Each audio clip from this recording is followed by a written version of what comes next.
Semakin aku berusaha menggerakkan badanku, rasanya semakin berat.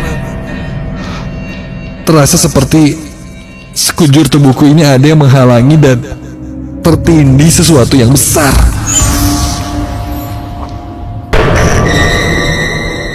Jangan tidur menjelang maghrib, pamali. Kalimat ini pasti sering kalian dengar dari orang tua kita. Nenekku salah satunya.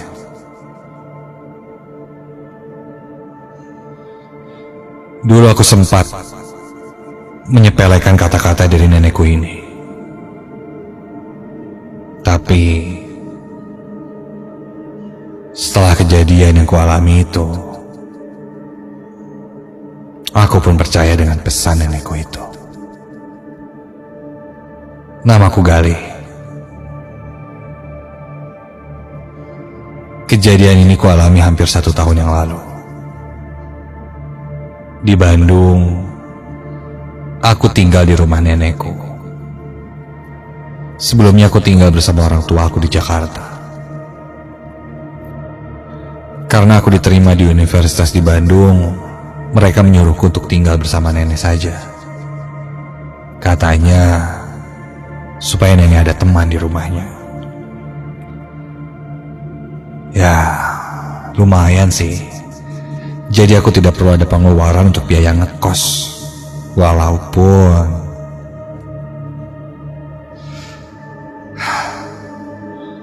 aku harus siap mendengarkan wejangan-wejangan nenek yang sangat kolot. Sampailah pada hari itu. Ketika itu aku disibukkan dengan kegiatan ospek jurusan di kampusku yang terletak daerah Setiabudi. Kegiatan ospek yang padat dari pagi sampai malam hari sangat menguras tenagaku.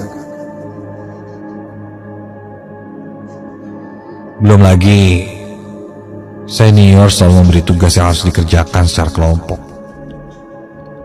Dan hampir setiap malam selesai kegiatan ospek di kampus, aku harus berkumpul dengan teman-temanku menyelesaikan tugas kelompok itu. Waktu tidur yang kupunya hanya 2 hingga 3 jam saja. Belum lagi lokasi kampusku yang jauh dari rumah membuatku harus bangun pagi-pagi untuk menempuh perjalanan ke kampusku yang kurang lebih 1 jam.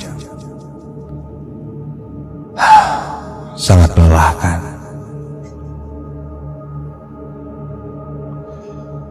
Hingga akhirnya tibalah akhir pekan. Aku ingat sekali, hari itu adalah hari Sabtu. Biasanya jika Sabtu, kegiatan ospek hanya berlangsung hingga jam 4 sore. Dan besoknya hari Minggu, aku bisa beristirahat. Aku bisa cepat pulang dan tidur panjang, pikirku.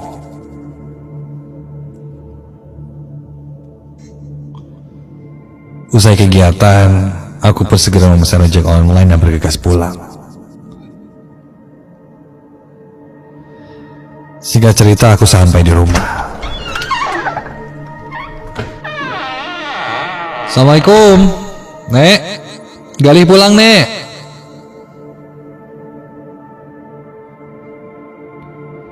Ketika itu tidak ada jawaban dari nenek. Nek,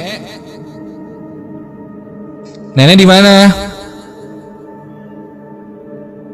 Nek.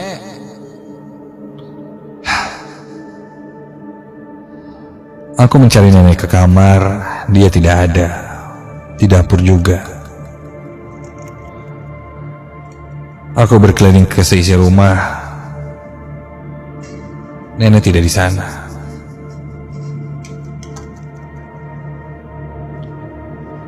Mungkin dia sedang ke warung atau ke rumah tetangganya, pikirku. Aku pun segera beranjak ke kamarku, melepas tas ransel yang penuh peralatan ospek, membuka jasa alma mater yang kulempar di atas kasur, dan langsung kurebahkan diriku di atas tempat tidur. Ketika itu kira-kira sudah jam 5 lebih. Pikiranku masih menerawang di antara materi-materi yang gue perhatikan selama ospek tadi. Membuat kepalaku agak sedikit pusing. Aku pun pejamkan mataku. Dan mungkin karena lelah juga, tak perlu berlama-lama, aku langsung terlelap. Rasanya belum lama aku tertidur.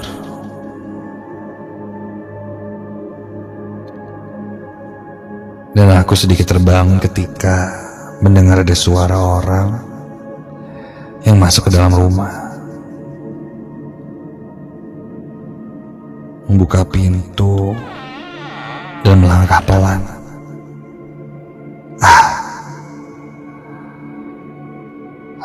Mataku masih terpejam ketika itu. Mungkin nenek sudah pulang. Karena aku masih mengantuk, aku pun kembali melanjutkan tidurku. Dan mungkin nenek pun sudah tahu aku pulang, karena melihat sepatuku di depan rumah. Aku kembali mengatur posisi tidurku. Kali ini ku miringkan badanku menghadap ke sebelah kanan, ke arah dinding kamar.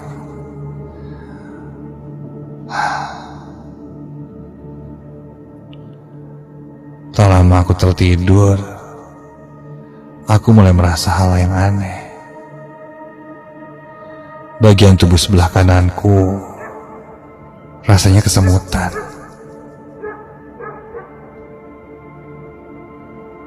Apa mungkin salah posisi tidur ya?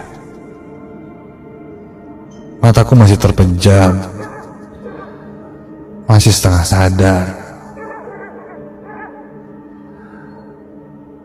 Dan aku mencoba mengganti posisi tidurku. Namun ketika aku berbalik, kok loh,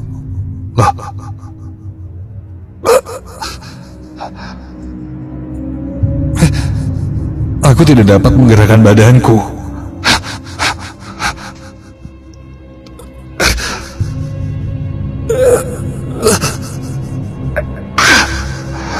Aku berusaha menggerakkan badanku, tapi semakin aku berusaha menggerakkan badanku, rasanya semakin berat. Terasa seperti sekujur tubuhku ini ada yang menghalangi dan tertindih sesuatu yang besar.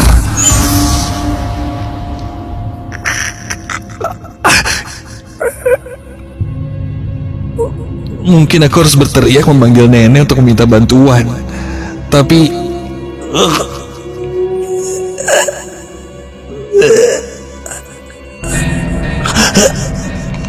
kenapa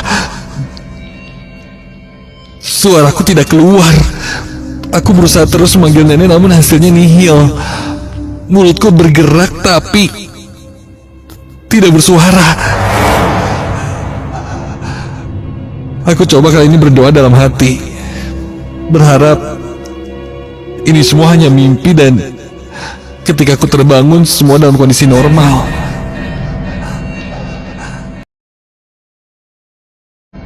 Aku terus berdoa sambil tetap memejamkan mataku, hingga perlahan ku coba gerakan badanku dan ya, syukurlah badanku kini sedikit-sedikit bisa kugerakkan.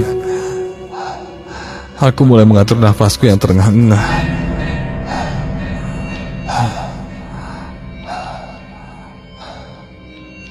Perlahan ku buka mataku.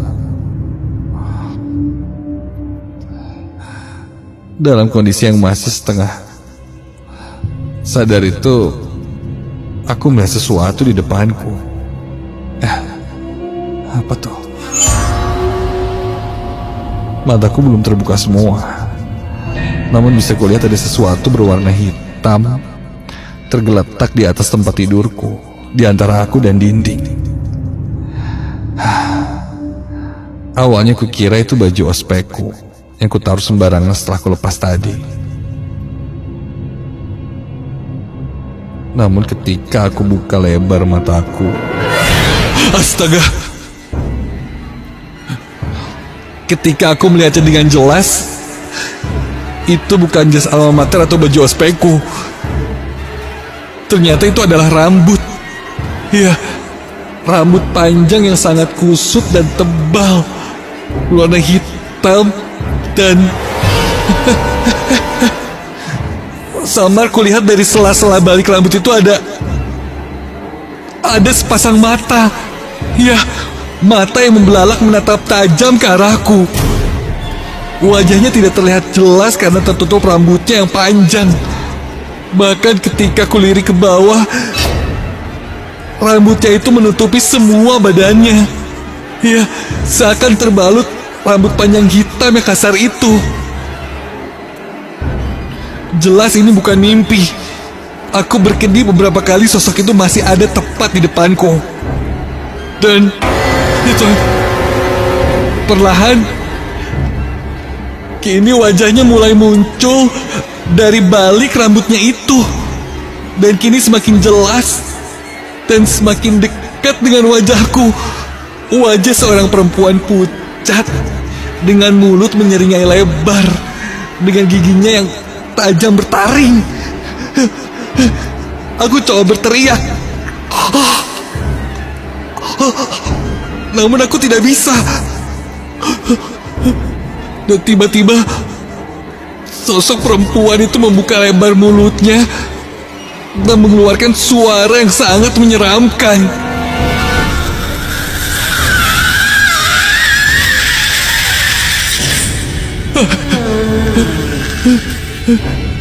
Sosok itu seakan meniruku berteriak. Aku sangat ketakutan, tapi aku tetap berusaha membaca doa-doa dan ayat-ayat suci yang kuhafal.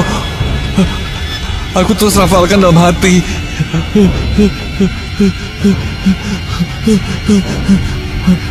Kututup kedua mataku dan terus berdoa. Cukup lama aku menutup mataku hingga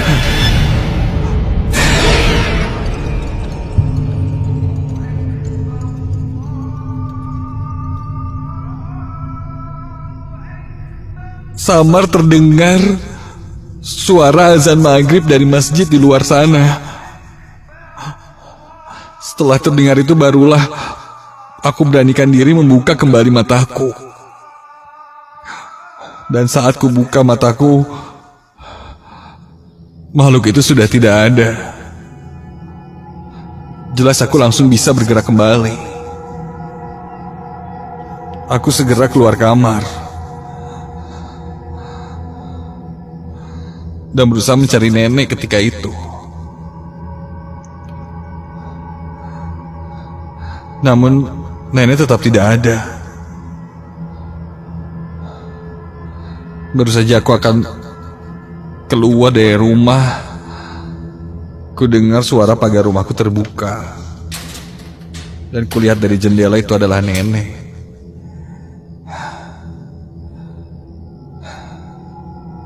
Nenek baru saja pulang dari pengajian katanya. Dia cukup kaget melihat wajahku sangat pucat seperti ketakutan.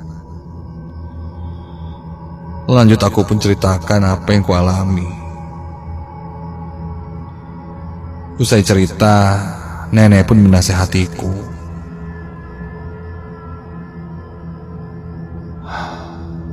Dia berpesan agar tidak menyepelekan apa yang menjadi sebuah mitos atau pamali.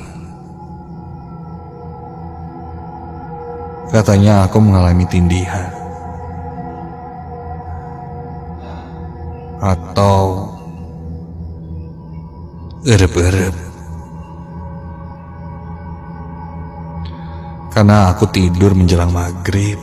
Ditambah mungkin aku juga tidak berdoa sebelum tidur. Nenek berkata, banyak orang yang erep-erep, namun tidak semua diperlihatkan wujud yang menindih kita. Dan aku adalah salah satu orang yang diperlihatkan.